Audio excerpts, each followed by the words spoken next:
And then they'll get the little hello. The disclaimer. Yeah. Yes. Yeah. Mm-hmm. Oh, and we can let me put on captions. Or caption settings, speaking full English. Okay, captioning is on. All right, and I can get this up on our Zoom and stuff after we're done and edit everything in the beginning and end. All right, I'm going to go ahead and let everybody in.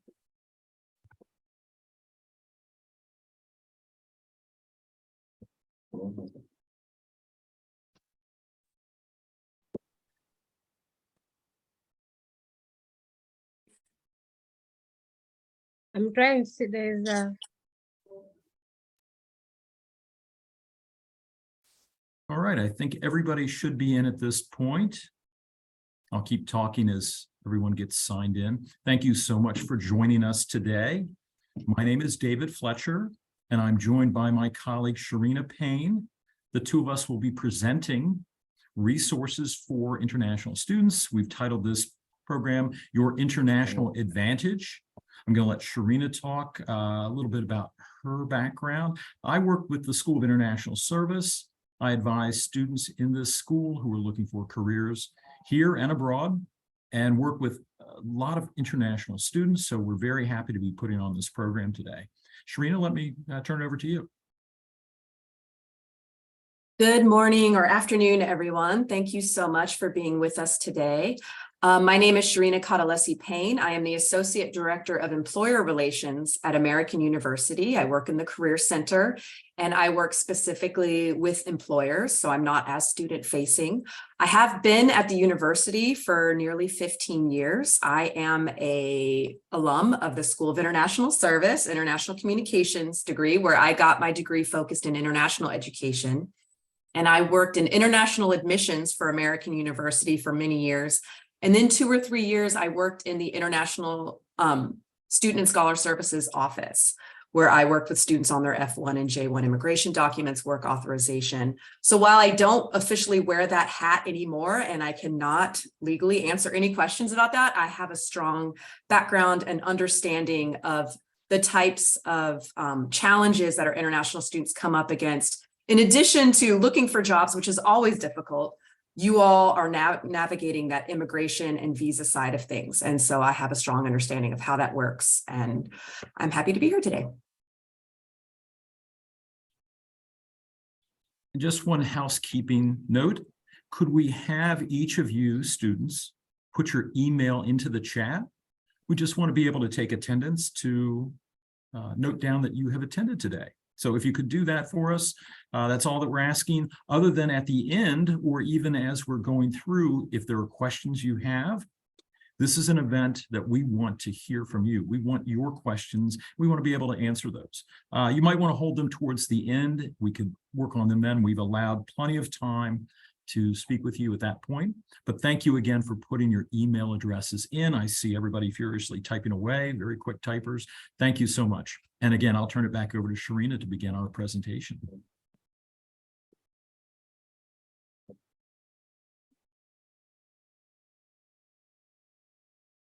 Okay, so as we start out with this presentation, we like to remind our students, because I know this, as you begin to look for work and your next steps after graduation, things can get very stressful. And we want to remind you of the unique strengths that you all have as international students. You are students that have chosen to study in a country outside of your own country. And with that experience comes a lot of strengths that you gain and skills that you gain over the course of the 2 or 4 years that you're here. And many of these skills are the same skills that employers are looking for when you are beginning to look for work. So adaptability, that ability to adapt to a new country, new culture, new language possibly as well, is huge, and that transfers very well to all skills that you will need at any job that you look for. Knowledge of other cultures. A lot of students that come to American University have an interest in international business, international relations, and that knowledge of other cultures and how to move between cultures and speak and manage the needs and interests of many different cultures at a work level is a great skill to have. Strong work ethic. It is a lot of work to, of course, get a university degree, but on top of that, everything else that you all are navigating, language, culture, and everything like that, you're really working hard to make sure that you're getting good grades. Resilience. It can be very tough for these couple of years and 4 years to be here and to make sure that, you have setbacks or anything like that, whether it's personal, academic, work authorization, immigration setbacks. There's things that happen. You have to keep trying, keep working to make sure that things happen. And as I've said, you're gaining language skills, possibly if English is a second or third or another language for you, you are gaining many language skills. This global fluency, ability to move from one culture to another, making those code switches is a really great skill to have. And critical thinking, your degree at American University, a liberal arts degree, really focuses on critical thinking as you're here. And so these are strengths that you are coming out of with a degree from American University. All right, David, if there's anything else you want to add, or we can move on to the next slide.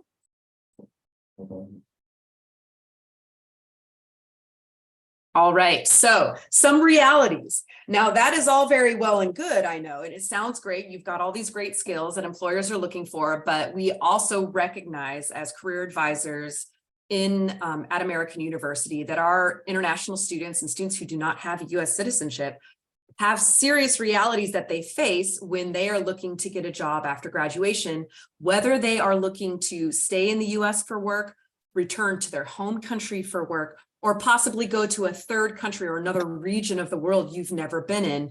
These are there's a lot of challenges, a lot of hurdles that you face in your job search as you're preparing to move to that next step beyond after graduation. So like it says here, you will lead double, even triple location career strategies. And I'm going to say right now, you're at least going to do 2.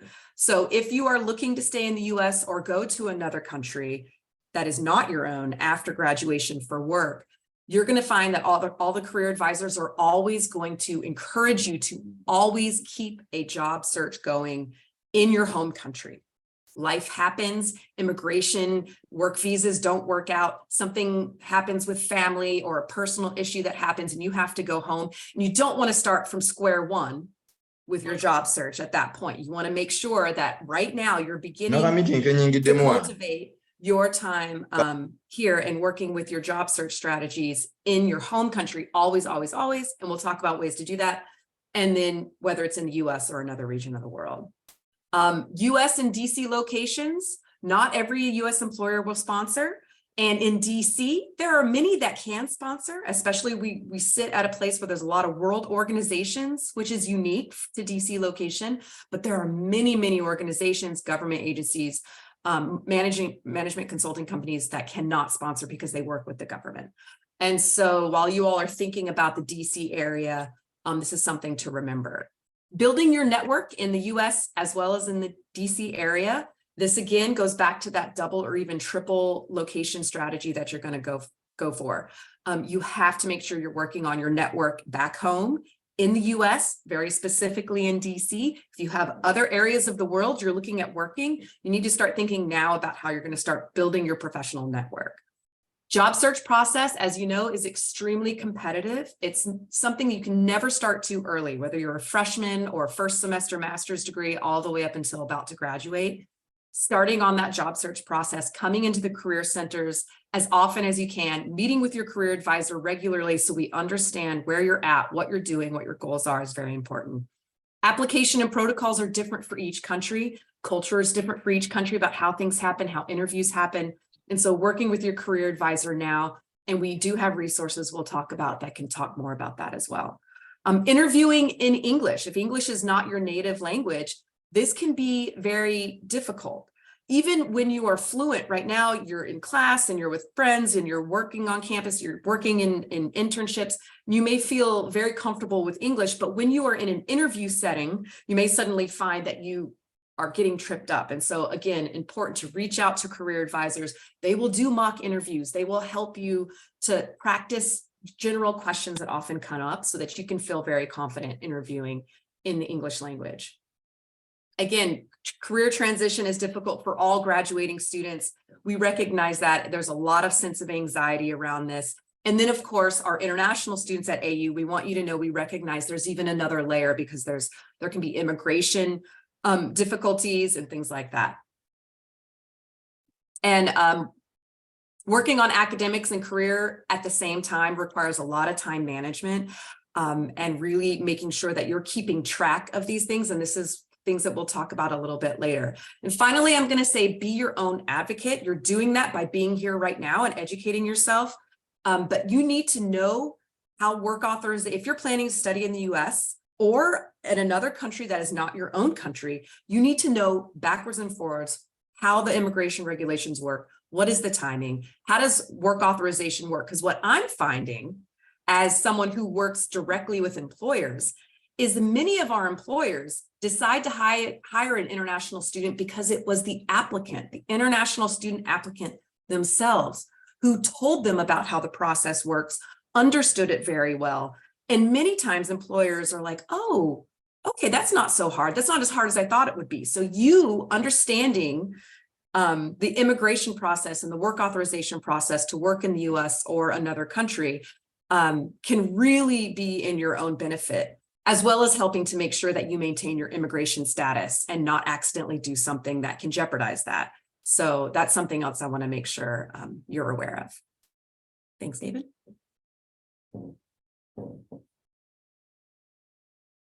All right, what is your goal after graduation? And here we're going to ask you again to put some things into the chat.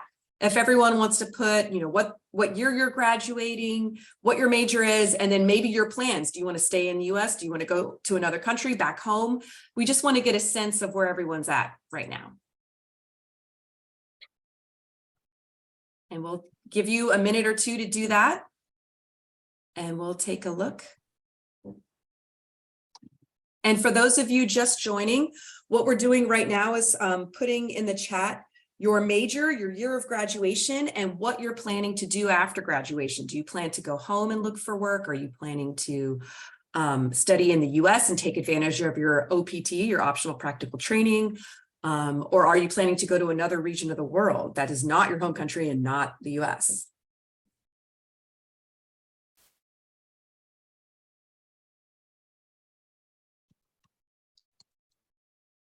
All right.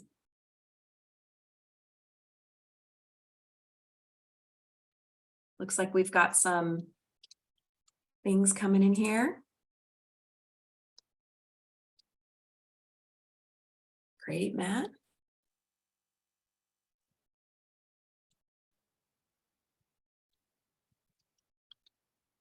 Just one more reminder for anyone who's joined us late, please add your email into the chat. We'd like to be able to mark that you've attended. Thank you, Babars. Okay. Okay, great. Taru, great to know. Good to know. Yeah, law school afterwards. In the US or elsewhere. Okay. Annie. All right, staying in the US business analyst. Great. I think at this point, keep putting things in the chat and we will go on from here. We wanted to highlight the career management checklist that we have available for you. So in Handshake, which I hope many of you already know about Handshake, but for those who don't, this is the career management platform that all three career centers at American University use, except for the Washington College of Law. But you all will have access to your own resources. But there is a career management checklist. This is for all students, not just international students, but it's a really great way to really get you started, see what maybe you've already done and you've already been doing, and then what maybe areas you need to work on. It's broken out into different aspects of the career management process: assessment, exploring, preparing, applying. And it's really a great way, and links to other resources that the AU Career Centers offer you as you prepare for these different parts of the job search. All right, and here you see that you can get to it from Handshake, and there's this little pathway from once you log into Handshake, you can see where you can get to it. We also have international student resources within the Career Center. And I think towards the end, I'll try to grab those links and put them in. Unless, David, do you see them in the notes or anything? You can put them in the chat. We do have specific international student resources and an international student resource guide for job searching, which is geared specifically toward you all as an audience, helping you to keep track of what you need to be thinking about as you are moving forward in a job search for the US, as well as possibly home and another country as well. All right. Okay, and so for this, I'm going to go into competencies, and then David will start on making connections. So leveraging competencies and connections.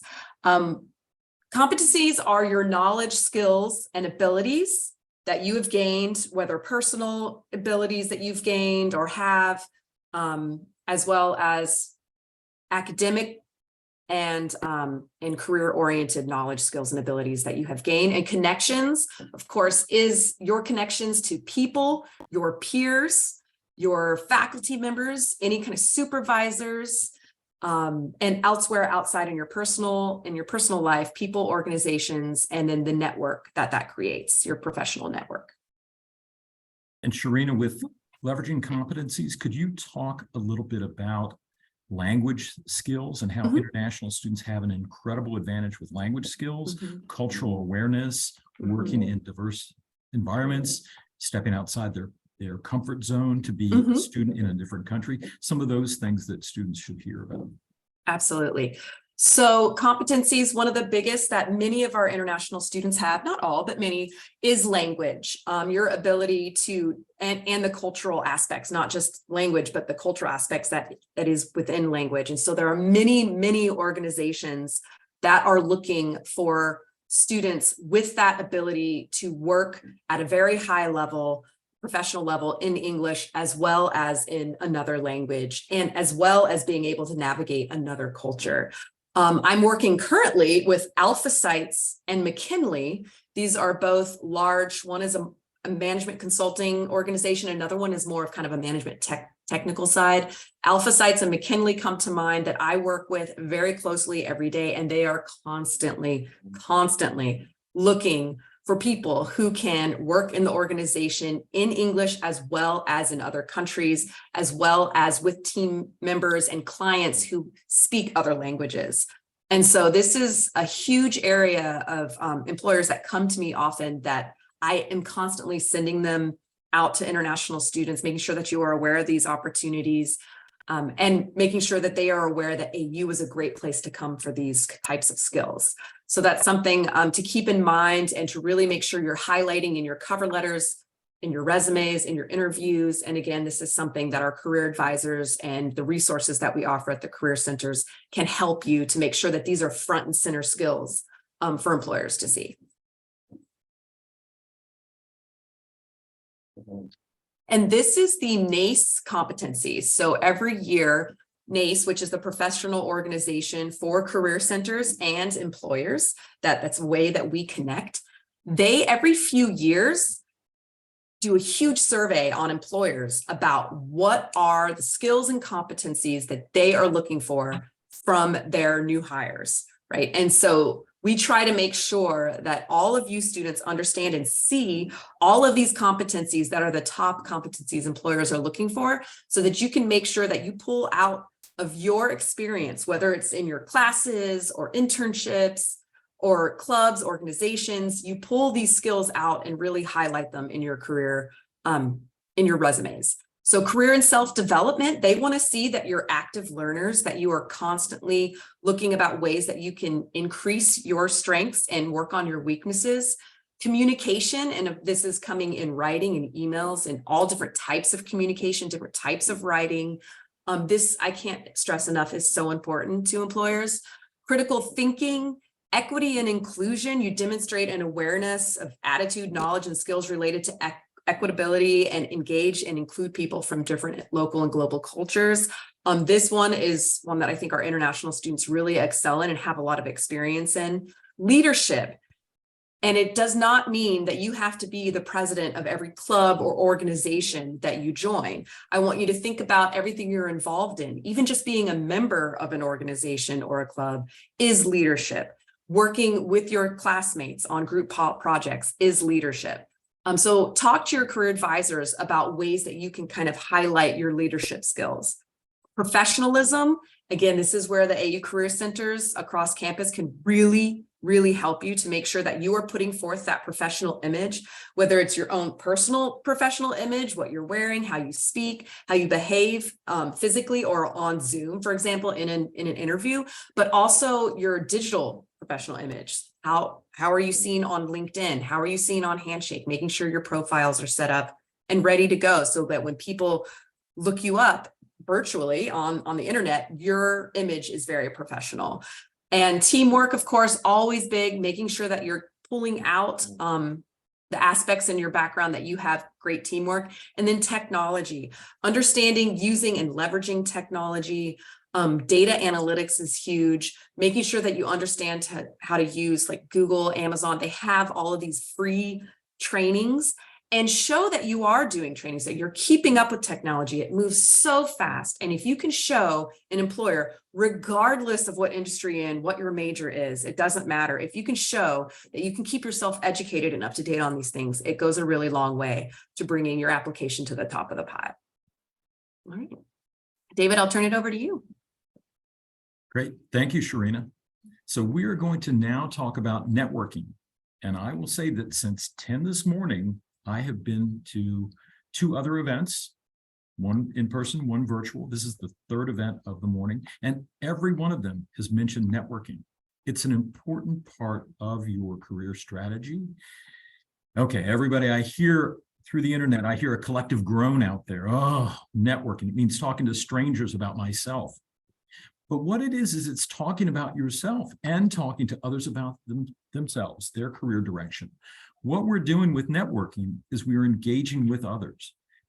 So we're going to be talking about how to make this process less painful, less fearful, a process that can help you. It's not about networking that finds you a job immediately. Networking is relationship building.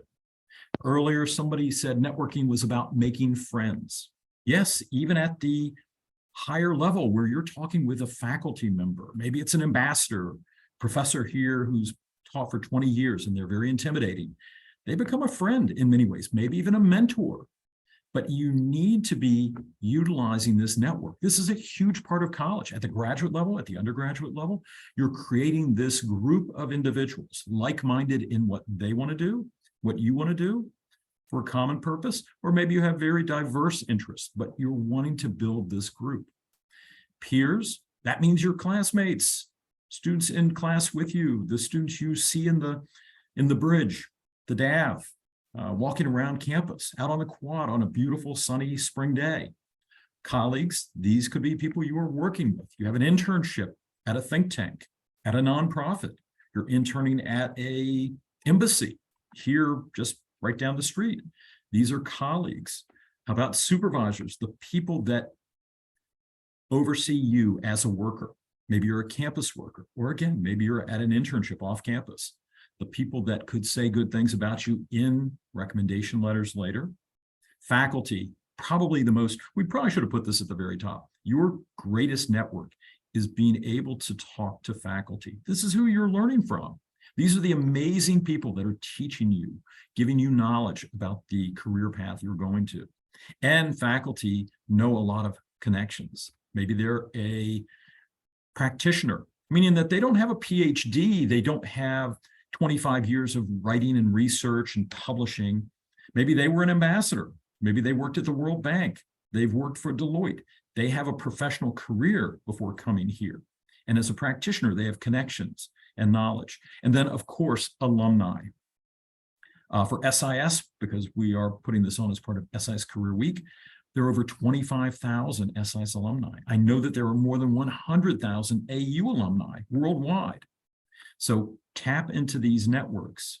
How? We'll go through some step-by-step things. But don't think of networking as this imposing very difficult thing to engage in, where you have to go into big crowded events like our job fair just the past 2 days, or the big career center job fair that's going to be going on at the end of the month. Don't think of that as, oh my goodness, I've got to talk in front of hundreds of people. Networking is often established one-on-one. Conversations like we're having today. I mean, okay, so it's 2-on-1 because Sharina and I are both talking to you. But think of it that way, that these are just relationships being built at the micro level, not the macro level. We are talking to individuals on that basis. Okay, so what is networking not? It's not about selling yourself. We're not here to have you promote and walk up to somebody and say, hi, Ambassador Anthony Wayne. I want to tell you all about who I am and my career ambition, and I really want to get your attention for the next hour. That's not networking. That's an elongated elevator pitch that we would reserve for another time and another place. It's not about asking for a job. Oh my goodness, then why is this part of career development? It can lead to jobs, but it's not about waiting till you're graduating in May, walking up to an alum in the SIS lobby here, or over in Mary Graydon or Kerwin or any other place on campus, putting that person up against the wall and saying, hi, I need a job and I need you to help me get that. That's not networking, that's job seeking. And I would say that's a bad method. It's not all about you. It's really about that person, their career, their relationship to AU and you. What you're wanting to do is get that person to talk. So let's go into some more things that networking is. It's where your interests and needs intersect their interests and needs. So that is a very small connection. It might be tiny. It may be a huge overlap in some cases, but making that connection through that commonality, that common shared experience, that area where you can engage in a conversation to say to a peer, to a classmate, to a faculty member, here's what you have in your past history, and here's what I have, and I'd like to engage in a conversation. You would never go up to a friend and tell them, hey, friend, you have to find me a job.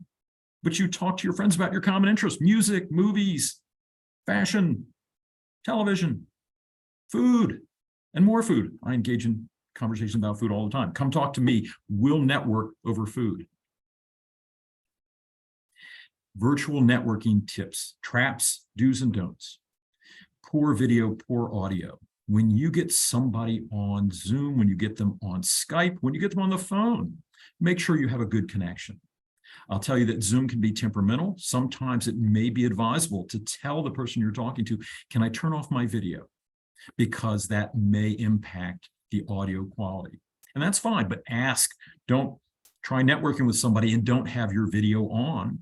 In this case, we're fine to have you with your video off. But when you're networking, you should really be presentable to the point where you can show your face and have that up. But again, if you find that Zoom is not in good quality, and I would say test out rooms in your school, in your dorm, in your apartment, at home, wherever you've got better internet quality, that's where you should be doing your video. But again, background is important, so you don't want to have an unmade bed behind you. You don't want to have busy DAV traffic walking back and forth, so it's distracting. You certainly never want to have noise that is interfering with your audio, because if the person can't hear you, if information is lost and it gets blanked out because of background noise, it's going to be a very difficult thing. Half faces, what does that mean? It means this. Hi, everybody. Great to see you today. Oh, you can only see my hairline. That's not a really good idea. Make sure you're centered. Make sure that you're in focus. Make sure that you've got decent lighting. And lighting is one of my biggest struggles. Sharina's got incredible lighting today. Oh my goodness, it's like you're ready for a photo shoot. Mine's got I had to work on that. It took me like 5 minutes to make sure my lighting was ready. Unfortunately, I'm a captive audience of my office and the lighting is what it is, but at least it's not bad. I work from home sometimes and the shadows are terrible. Make sure that you are using good quality lighting and good quality focus. Avatars, no, we're not doing this in virtual reality. You're not Homer Simpson. You're not whomever. You don't want to be a caricature. You want to be yourself. Blurry, yeah, Don't put a blurry background and have yourself sitting so far back that you're part of the background. You want to make sure that the employer, the alumni, the friend, the faculty member can see you. Again, poor lighting, backlighting. You don't want to be at a window and the sun is streaming through right into the eyes of the person that you're talking to. And again, no ceiling. You want to be eye to eye. This is really about making contact. Can I add to virtual networking is great and has really jumped, and you should take advantage of it. We do recognize that not everyone has as much control over their environment. You have roommates, you're on campus, you're on a busy campus. So always remember that an AU Career Center on the 5th floor of Butler Pavilion has 5 interview rooms.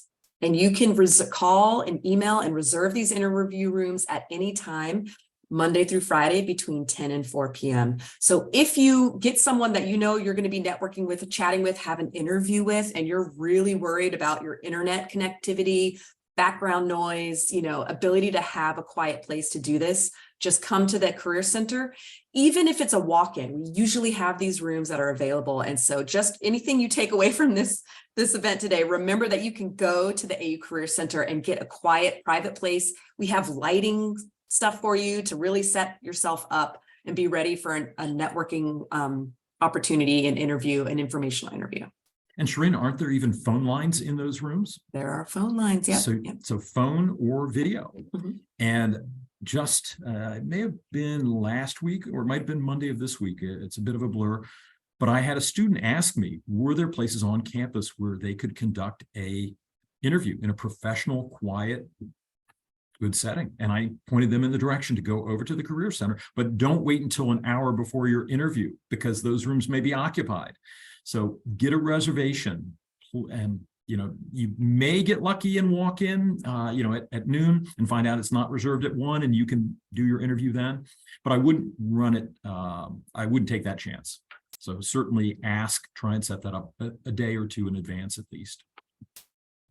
Okay, so key to networking, being genuinely interested in the other person. If it's all you, that person isn't going to be interested.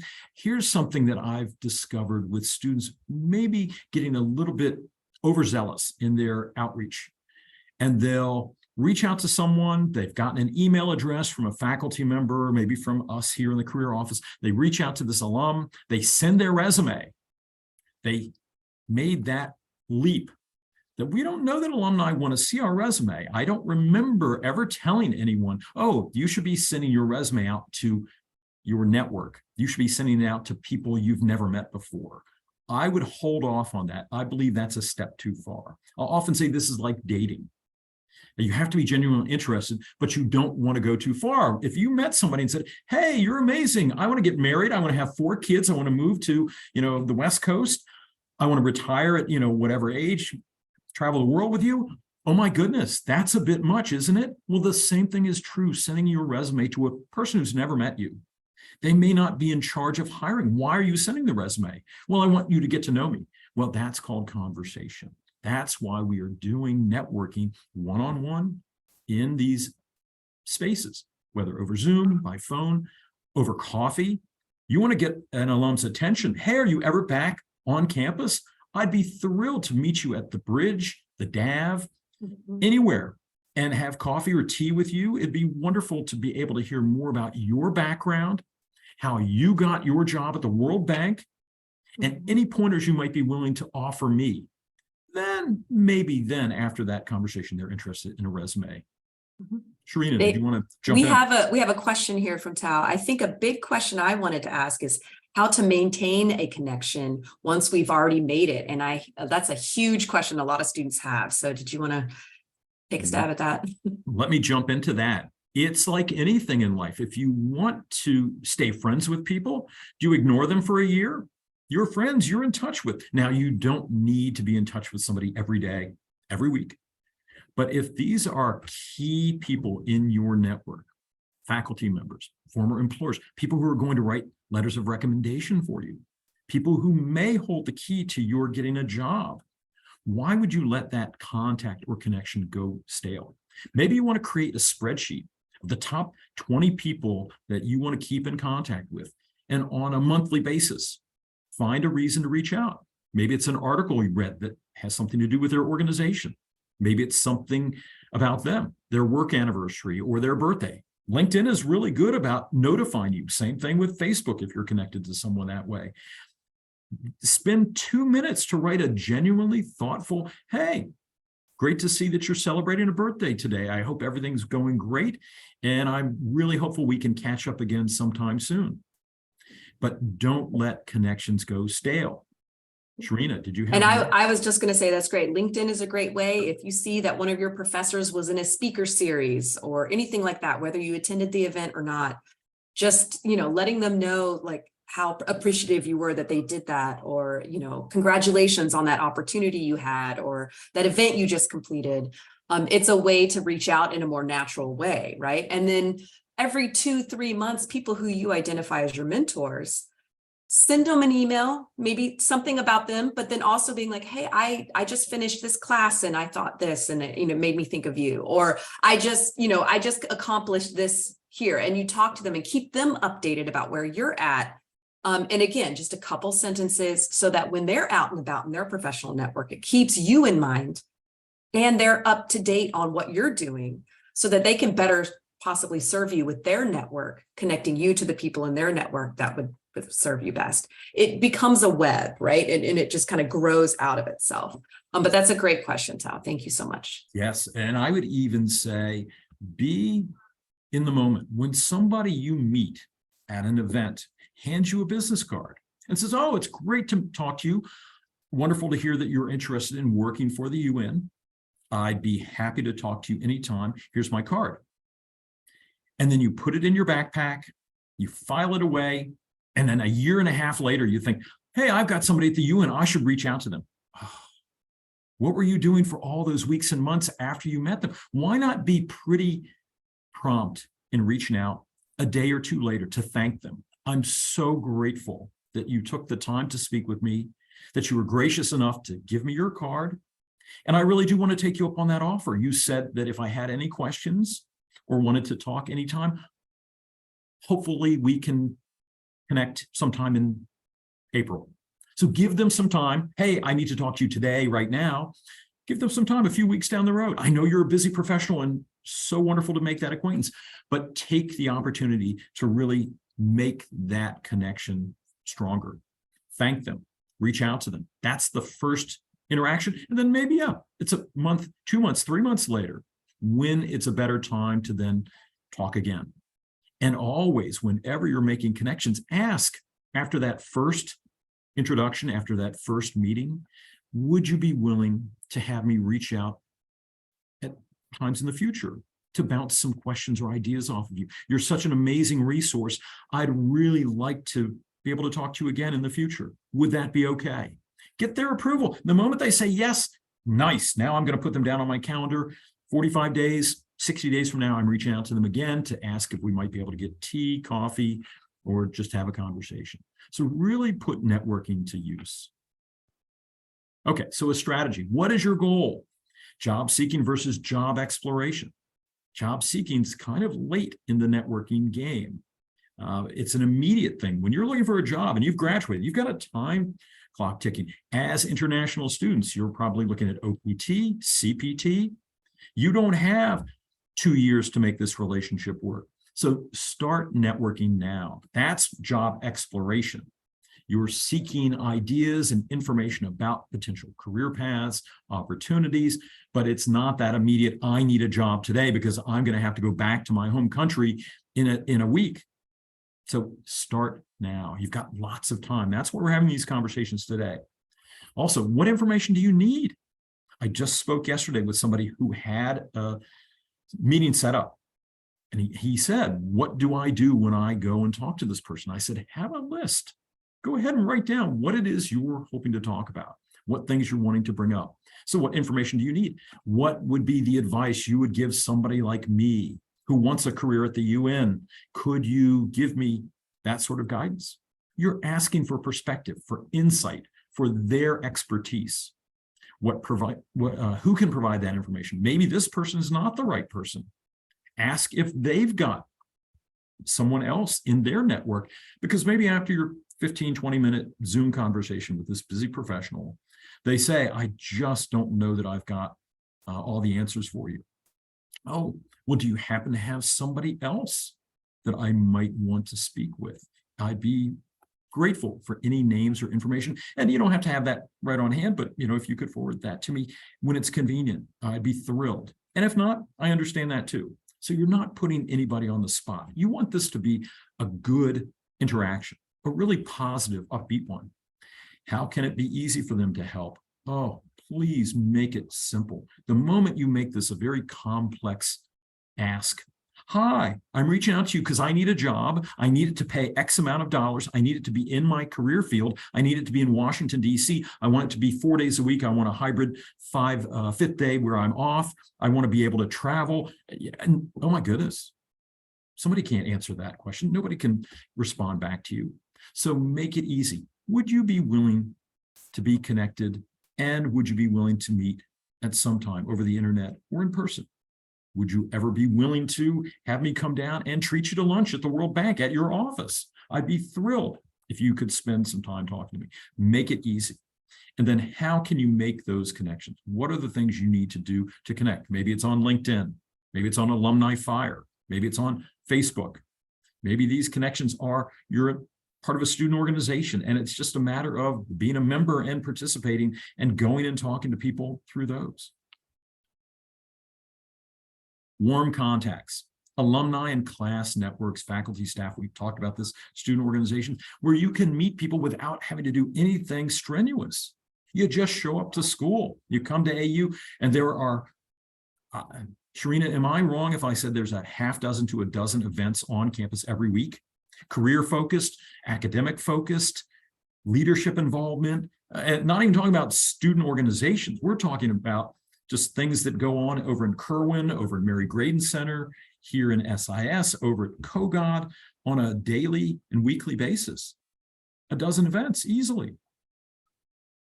And then very easily, yeah. And I'm putting in the link to Alumni Fire as well, and LinkedIn, the alumni LinkedIn. Get connected with those now. Alumni Fire are alumni at American University who are basically hiring or doing informational interviewing, which is what this networking that David is talking about. Sometimes it's called informational interviewing. You ask to meet with them for 20 minutes for coffee or something like that. And so Alumni Fire, they say up front, the people, what they're willing to do. I'm willing to do resume review. I am willing to do informational interviews. I am willing to hire. And so you can see exactly what these AU alumni, these fellow AU Eagles, are willing to do to help their fellow AU Eagles. It makes it a lot easier and creates that warm contact that David's talking about. And there are job postings and internship postings there on Alumni Fire. So you can find lots of information similar to LinkedIn.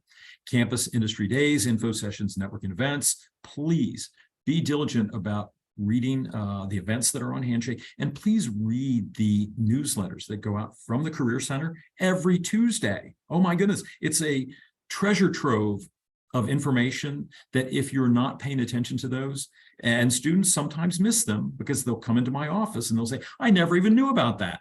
And I'll say, I've been reading about that for 3 weeks now. It came to my inbox, but I know that I should be looking at it. Please look at these messages that come out, and our office sends them out to our students. And again, we talked about online resources, social groups. So these are easy networks. Creating new contacts, face-to-face, we were talking about that. Downtown, leave campus and go to an embassy, go to a site. But you can be doing it here on campus. Meetup groups in DC, maybe you've got an affinity group.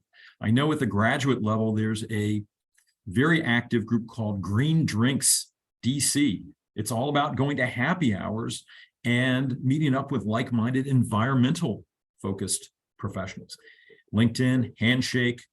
Hey, you can create new contacts by writing, emailing them, sending a letter. Cold calling, not as interesting to do it that way. Try and get somebody to help you make that connection. And again, don't ask for a job. That's job seeking, that's not networking, that's interviewing. And don't provide that resume unless asked. That's a big step that most alumni are not set up to do. Okay, so we've been talking about resources. Now we're going to put them in front of you. And Sharina, because so many of these are AU and Career Center focus, I'm going to let you run through these. Yep. So these are the resources that the AU Career Center provides. And I really want to encourage you all to review these resources. You pay for these resources, take advantage of these resources. You can find them all in your Handshake account. So like I said, the career management platform that AU uses is Handshake. That's where employers come to us looking for AU students. They post jobs, internships, events, other opportunities. That's where we post our career fairs, job fairs, networking receptions, information sessions with employers. So you really want to be keyed into this Handshake resource. You can download it as an app on your phone and keep up to date with it.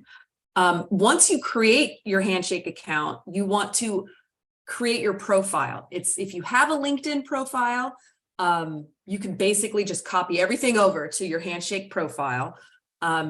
If you do not have a LinkedIn profile or a Handshake profile, make an appointment with a career advisor right now, or you can go on to Handshake and look for, in the resources tab, there is step-by-step guidance on how to create a LinkedIn and Handshake profile. In this day and age, it is a huge way that you are going to be presented to employers. You can filter. So I want to make sure that you all know there are some filters and some functionality within the Handshake account that is made for our international students. So you can filter jobs and internships by whether or not they are willing to hire for OPT or CPT. Right now, the Handshake platform does not separate those two authorizations. I understand they're very different types of authorizations, but for right now, Handshake allows an employer to say they're willing to hire for OPT, CPT, and they kind of smash them together. But use that to reach out to employers, get an idea of which employers have hired international students in the past and so on. They also have a way for employers to say they're willing to sponsor for the right candidate, usually meaning the H-1B visa, sponsoring a person with high levels of skills in an area. H-1B, it can happen for undergrad, but it really is geared toward people with master's, PhD level. They kind of are more likely to meet that like high expertise that an employer needs, cannot find a US citizen to do it, and therefore is going to try with an H-1B work authorization visa. But you can filter by these things to get a sense of who these employers are that are hiring. That being said, if you find an employer or an opportunity that you are interested in, and they don't say that they hire OPT, CPT, or sponsor, still apply. Still put your hat in the ring, because a lot of times employers, the person who posted that may not know the answer to that question, etc., or they've found someone who they really want to hire. And so just because they don't put this doesn't mean they won't hire for OPT, CPT. So these filters when you're looking at jobs and internships can be helpful, but I don't want you to discount everything else that is also in Handshake. In a Handshake, you'll access the events and fairs and other career resources, some of them being Big Interview. This is so huge. This is a great resource.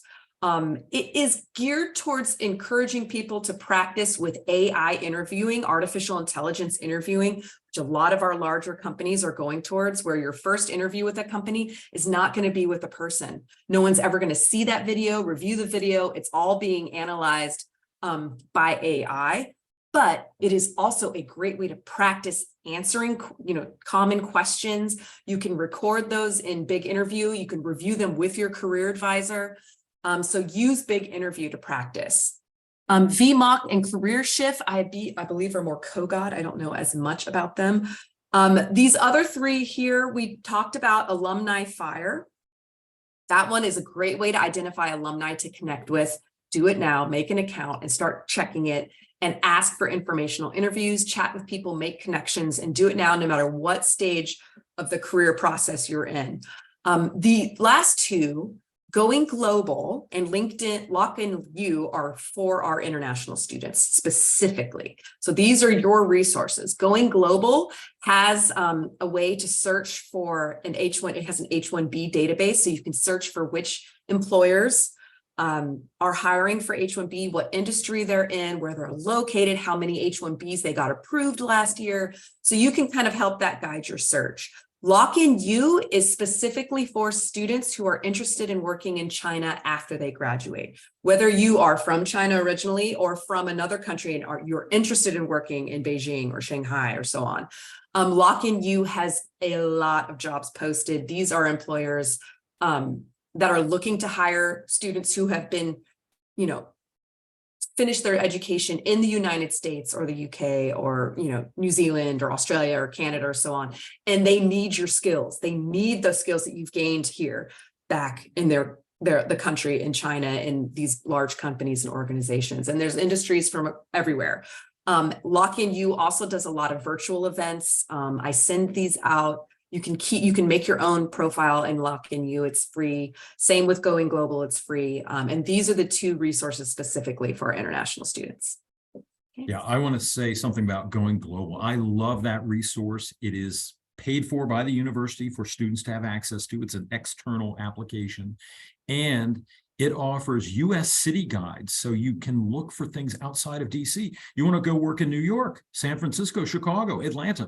It has probably 30 cities on there. And it has international city guides. So if you want other cities in Europe, Africa, Asia, Latin America, you can find them. It's an incredible resource. And correct me if I'm wrong, Sharina, it's one that is still accessible by our alumni. Yes. It'll be accessible to alumni as you're in your OPT time. Yeah. Excellent. Okay, so resources. Schedule a career advising appointment through Handshake with your respective school, COGOD, SPA, SOC, CAS, School of Education, and SIS specifically. Again, I don't have anything here for Washington College of Law other than their website. Yeah, their website. Yeah. Because again, law students are at a different place. And so the resources for international law students are a little bit out of the realm of what we're talking about today. But you can see the career web links. Please reach out, set up advising. And let me turn it over to Sharina for this promotion. So registration has opened today for the very large Spring 2023 Job and Internship Fair. We currently have 110 employers registered. We are expecting 150 employers to register and attend that day. It happens in the Bender Arena on the basketball floor. It is a huge event. 1,200 plus students and alumni attend, 150 employers. It is in person, and registration has opened today. We are not going to throw you into this without any preparation. The week before March 29th is all about opportunities to have resume review, how to work on your elevator pitch so that when you walk up to that booth to speak to an employer, you have that 30-second, 60-second bite about yourself. Like, what is it about me? Because they're saying, tell me about yourself. And so I highly recommend every student and alumni to attend this fair. Regardless of whether you're looking for a job now or not, it's important to go see it in action, get a sense for what to expect, because it is huge and it can be very overwhelming. And so even if you're like, well, I'm going to apply next year, but let me just go and do a lap around this arena floor to get a sense of the buzz in the field. There's a lot going on, a lot of people talking. It's a very exciting event. Employers come from all over to attend this event. I'll put some links in there, but there are ways that you can search. We give you an app so that you can search for employers by industry, by types of jobs or internships they're hiring for, as well as whether or not they're hiring OPT, CPT, or sponsorships. So that's something else that you all can use. Excellent.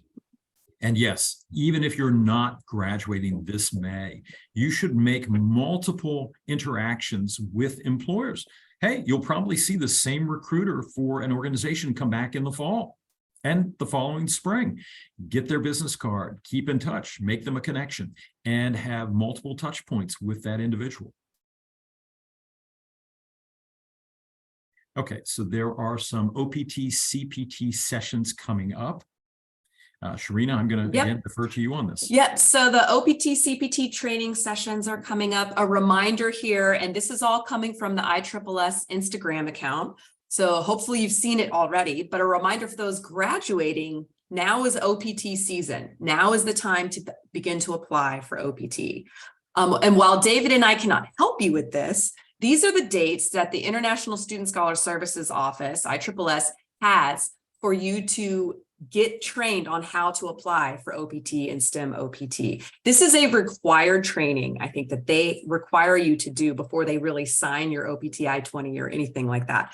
You go into iEagle, so you would just go into your iEagle account and sign up for these events. And so go ahead and get one of these on your calendar right now. Even if you're not graduating this May, I encourage you to go ahead and attend one of these events, because it's just so good to know, no matter what stage in your academic career you're in or when you're graduating, it is so good to know how OPT works, what the timing is, so that you can begin to plan and prepare personally, but also educate the employers that you meet up with.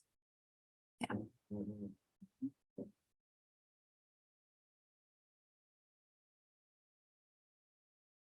Oh, you're on mute, David. Sorry about that. Please connect with us, like us, tweet us, follow us. We have Facebook, Twitter, Instagram, and we'd be happy for you to be following the things that we post, the things that we are promoting. And again, make sure you're reading the newsletters that go out and following closely about the career offices and all the events and programming. Questions. We're going to open it up. I know we had a lot of information to go through. My goodness, I could have talked for 2 hours. Sharina probably could have talked for the same amount, because we're passionate about this, but we do want to field some questions now. If you want to take yourself off mute, or if you've posted one in the chat, either way. Anyone? Were we that thorough? If there are no questions, then please, we're going to ask that you, oh, here's somebody has posted one in the chat. Oh, no, that was me. This is Sharina. registering for the fair. So please, what we're going to stress again is come in early and often. We want to talk to you. There's never we're discouraging you from coming in to meet. We want you to come in with questions. You want to talk about going global? I'll spend a half an hour walking you through going global. You want to talk about the upcoming job fair? Oh my goodness, we'll walk through all the employers that are coming. Set up times to come in and meet. We do drop-in hours. All of our advisors on campus have drop-in hours and reserved scheduled hours. So please set up times to talk. We want to help you, and we can be working with you even beyond graduation in May. So please keep in touch. Let us know how we can be supporting you. Thanks, David. And I just want to reiterate once again, our career advisors are very well trained and knowledgeable. They've been working with international students at American University for many years. We do understand the very real kind of difficult realities that come with being an international student in the US and wanting to work in the US or in another country or back home, because you've been away from home for so many years, jumping back in and trying to get a job back home or in the US or a third country. We understand that there's a lot of challenges. There can be a lot of frustrations. There's a lot of regulations and things that you have to deal with that your US counterparts do not. And so we recognize that. Come in early and often, like David said, meet with your career advisor, make appointments, and come in and get checkups, and they will help you throughout the entire process. And I think with that, we're going to wish you a happy March 2nd. Can you believe it's March already? And hope that you have a great week. Please continue to attend these events, and we look forward to talking to you soon. Oh, and Mercy, you said, how do we know who our career advisors are? You actually don't have to know who they are. You can go on to Handshake, and I can put that link in. And as you request to make an appointment, it's going to connect you with the right career advisor. But just very briefly, the COGOD Office of Career Engagement is for any student who is a major in COGOD. The School of International Service has the Office of Career Development for the juniors, seniors, master's, and PhD students who are in the School of International Service. I am from the AU Career Center, and I take care of everybody else, and we will let you know who your career advisor for the specific school when you make an appointment. And then the Washington College of Law students, you work with your Office of Career Development in Washington College of Law, and they will be the ones to kind of guide you to who your career advisor is. So call and email, and they'll set you up with the right person. Great question. Thank you so much. Thank you. At this point, we're going to say goodbye. Thank you again for your attendance. And thank you, Sharina, an incredible partner to present this excellent material with. Thank you so much. Have a good one.